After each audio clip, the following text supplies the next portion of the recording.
Salut à tous, soyez les bienvenus sur la chaîne qui déboîte.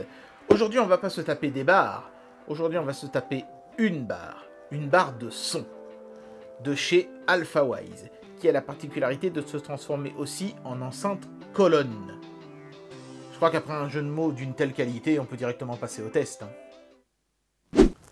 Bien alors, même si l'emballage de cette barre de son est suffisamment grand pour m'obliger à élargir le cadre habituel de la caméra, on notera quand même que pour un emballage de barre de son, on est quand même sur quelque chose d'assez peu large. Et ça, c'est lié au fait que cette barre de son se scinde en deux en son centre pour devenir, donc là vous voyez le blueprint du mode barre de son, pour devenir donc deux petites colonnes. Et là vous voyez le blueprint en mode colonne. Les autres particularités de cette barre de son, c'est d'avoir pas mal de connectiques, auxiliaires, FM, micro SD, donc on peut directement utiliser de la musique stockée sur une carte, USB, et bien sûr les connectiques de type Toslink, optique et tout ça pour vous brancher à votre téléviseur et profiter du son de votre télé. Parce que c'est quand même la particularité numéro 1 d'une barre de son, c'est d'améliorer le son d'un téléviseur.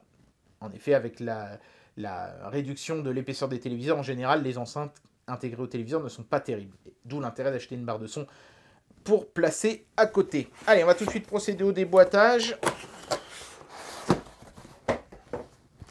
Donc on a d'abord un sachet avec des câbles. Donc on peut voir qu'on a un câble stéréo analogique classique.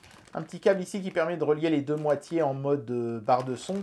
Et le même câble ici qui permet de relier les deux enceintes en mode colonne. Hein, parce que de toute façon, il faudra les relier l'une à l'autre. Et puis ici, derrière, on peut voir le câble qui sert à se relier au téléviseur, qui est donc un câble en fibre optique de type Toslink. Voilà. On a aussi l'adaptateur secteur qui est fourni dans son petit logement ici. C'est un 18 volts. Je vais essayer de vous le montrer. Hop, voilà, 2 ampères, donc un voltage assez inhabituel. Il faudra faire attention de ne pas perdre cet adaptateur. Du coup, en général, ces machins-là ont plutôt tendance à fonctionner en 12 volts. Donc ici, on a la barre de son coupée en deux déjà. Les pieds qui serviront si on utilise le système en mode colonne. Et une petite télécommande qui ressemble un petit peu à celle de la Box TV de chez Xiaomi. C'est bien, ils nous ont épargné la télécommande au format carte de crédit qui est particulièrement casse-couille. Celle-ci devrait faire très bien l'affaire. Bien, alors la barre de son est calée dans de la mousse.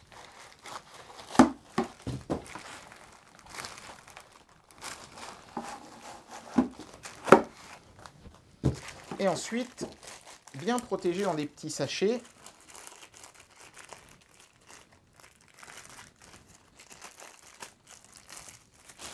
C'est scotché de chaque côté, voilà. C'est très beau, hein, déjà les finitions. On a le petit logo Alphawise métallisé. Ça, c'est du métal laqué noir. La grille est en métal aussi.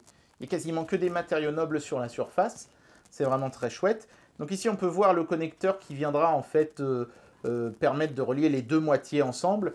Et ici, on voit le système de fixation qui va permettre d'attacher les deux moitiés de la barre de son ensemble justement.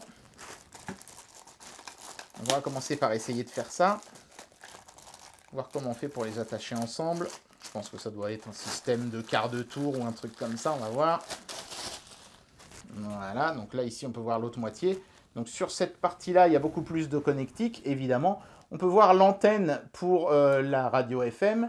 Et puis derrière, on voit la connectique auxiliaire, l'optique Toslink et la prise pour l'adaptateur secteur. Vous remarquerez aussi qu'il y a des attaches murales possibles, ainsi que des passe-câbles.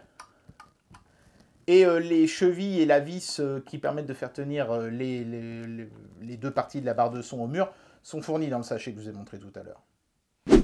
Voilà, donc pour fixer les deux moitiés ensemble, c'est bien ce que je pensais, hein, c'est un système de quart de tour. Voilà, on les met à 45 degrés l'une de l'autre à peu près, et on les pivote jusqu'à ce que on ait les deux rigoles ici face à face. Il n'y a pas de claque ou rien du tout, hein, c'est juste, voilà, on sent que c'est en place, quoi, ça bouge plus. Et puis ensuite, on relie les deux parties ensemble avec le petit câble que je vous ai montré tout à l'heure. Et là, ça nous donne une barre de son quand même bien large, hein, vous voyez, hein, avec ici le petit logo Alphawise, et hop, là j'arrive à la moitié, et ça va jusqu'ici. Donc vous pourrez vraiment avoir, même avec un grand téléviseur, quelque chose de très joli. On distingue ici un petit affichage LCD qui permettra, je pense, de voir le volume sonore ou des choses comme ça. Mais pour en avoir le cœur net, on va la brancher tout à l'heure. On va d'abord regarder vite fait le mode colonne. Voilà, donc le mode colonne, c'est pas compliqué, hein, on prend le pied. Alors attention, il y a un sens, il faut bien faire attention à se mettre dans le bon sens, comme ça. On pivote encore une fois d'un quart de tour, hop, et voilà, on a une petite colonne. Et donc là, pour relier les deux colonnes entre elles, il faudra utiliser le câble plus long, qui était lui aussi fourni. Et vous vous retrouvez avec une petite paire de colonnes, vraiment pas mal. Voilà ce que ça donne quand on prend un petit peu de recul. C'est quand même, ma foi, pas dégueu. Je dirais qu'on a deux colonnes qui font une hauteur d'à peu près 60 cm chacune. Donc c'est quand même déjà pas mal. Bien voilà, donc on va faire différents essais sonores évidemment avec cette barre de son. On va d'abord faire un essai en Bluetooth et puis ensuite on fera un essai en filaire, puisqu'en général quand vous allez brancher ce truc là à la télévision, vous allez la brancher en filaire de toute façon. Je vais aussi utiliser la petite télécommande pour faire différents réglages. Par exemple, si j'augmente le volume sonore, vous pouvez voir que ça s'affiche clairement sur la barre de son, donc ça c'est bien parce que comme ça, vous avez un retour visuel sur le volume sonore que vous êtes en train d'utiliser. Il y a des boutons intéressants, comme par exemple le bouton qui permet de défaire l'appairage Bluetooth. Ça, c'est pas mal parce que souvent, il faut faire des manips compliquées. Par contre, du coup, le fait de l'avoir mis sur la télécommande risque de vous faire une fausse manip et d'appuyer dessus accidentellement. Je ne sais pas si c'est forcément une bonne idée. On change la source audio ici en appuyant. Donc là, pour le moment, je suis en Bluetooth. Je vais rester comme ça. On va faire le point sur l'affichage, voilà. Et je vais essayer de lire un petit peu de musique. D'abord avec le volume sonore par défaut, et puis ensuite on essaiera de l'augmenter. C'est parti, on y va. Déjà j'entends qu'il y a du souffle en Bluetooth. Mais le volume sonore est assez fort sur la tablette, quasiment à fond. Là je suis à fond. Je vais augmenter le volume sur la barre.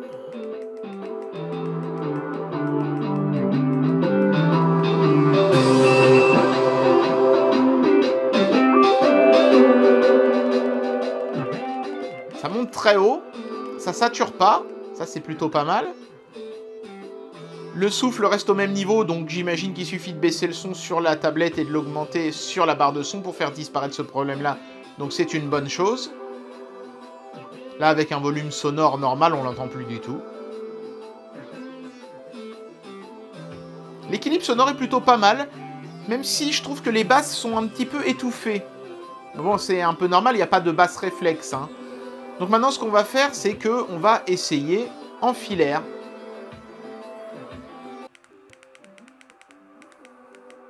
Il y a toujours un petit souffle, et ça, je pense que ça doit être le traitement analogique qui fait ça. Parce que quand j'ai fait le test en numérique hors caméra sur mon téléviseur, je ne l'avais pas. Donc sachez-le, si vous vous branchez en analogique ou en Bluetooth, vous aurez un petit souffle qui disparaît quand on baisse le volume sonore de la source, hein. Donc il vaut mieux mettre le volume sonore de la barre de son fort. Ça manque toujours un petit peu de basse, mais le son est plutôt bien équilibré à part ça. C'est vraiment le seul défaut que je ferais. Les basses, un petit peu, elles manquent de peps, de percussion, quoi. Bien, il est temps d'amener une conclusion à cette vidéo et de donner une note à ce produit.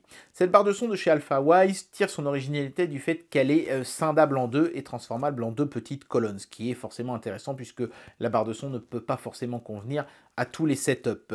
Donc si vous achetez la barre de son et vous vous rendez compte par exemple que votre meuble n'est pas assez large pour la poser dessus, eh ben, qu'à cela ne tienne, vous pouvez la scinder en deux et vous faire deux petites colonnes, ça fonctionnera tout aussi bien. Après, évidemment, la qualité sonore ne peut pas être top à ce prix-là, hein. Et il y a deux petites choses qui m'ont gêné. Le manque de basse, pour lequel je vais enlever une demi-étoile, pas plus, parce que bon, après, les basses, c'est pas forcément le plus important. Mais bon, pour les gens qui aiment bien un son profond, qui regardent beaucoup de films d'action avec des explosions et tout, c'est quand même quelque chose de nécessaire. J'enlève une demi-étoile, elles sont quand même présentes, mais elles sont un peu étouffées par rapport au reste. Il y a un petit déséquilibre, une demi-étoile de moins pour ça. Et puis j'enlève une étoile entière, ça c'est un petit peu sévère, à cause du souffle. Il y a un souffle permanent sur cette barre de son, y compris en optique d'ailleurs, hein. Au début je ne l'avais pas entendu parce que j'avais mis le son assez fort, mais en tendant l'oreille on l'entend aussi en optique, et ce petit souffle évidemment gâche un petit peu votre expérience sonore. Bon, ça s'oublie, hein, le souffle reste toujours à un volume constant, donc dès qu'il y a un petit peu de volume dans vos programmes, vous l'entendrez même plus. Et puis de toute façon, en général, vous n'êtes pas à 1 mètre de votre téléviseur, donc à distance raisonnable de la barre, vous l'entendrez plus. Ça reste un souffle léger, mais il est quand même présent tout le temps, y compris en numérique. Ce qui est un peu bizarre, je vois pas pourquoi j'ai du souffle numérique. Donc je pense que c'est l'électronique interne de la barre qui a quelques petits soucis et qui génère ce petit souffle. Donc 1 étoile de moins pour ça, et cette barre de son se retrouve avec la note de 3,5 sur 5. Ça reste un bon produit, mais si vous voulez vraiment un super son, mettez un peu plus cher et achetez-vous quelque chose de mieux. Ça reste l'idéal pour les petits budgets. Pour le prix auquel vous la paierez, vous ne serez pas volé. Et bien voilà, c'était le test de cette barre de son de chez Alphawise. Un grand merci à Gearbest pour m'avoir envoyé cet objet très intéressant. C'était la première fois que je voyais une barre de son qui se transforme en enceinte colonne, et c'est vrai que c'est tellement évident, ça paraît tellement évident comme solution, que je me demande même pourquoi personne n'y avait pensé avant, mais voilà. Comme quoi même une marque débutante dans le domaine comme Alphawise peut nous réserver des bonnes surprises. En tout cas, j'espère que cette vidéo vous aura plu, et moi je vous dis à très bientôt pour un prochain test. Allez, tchuss!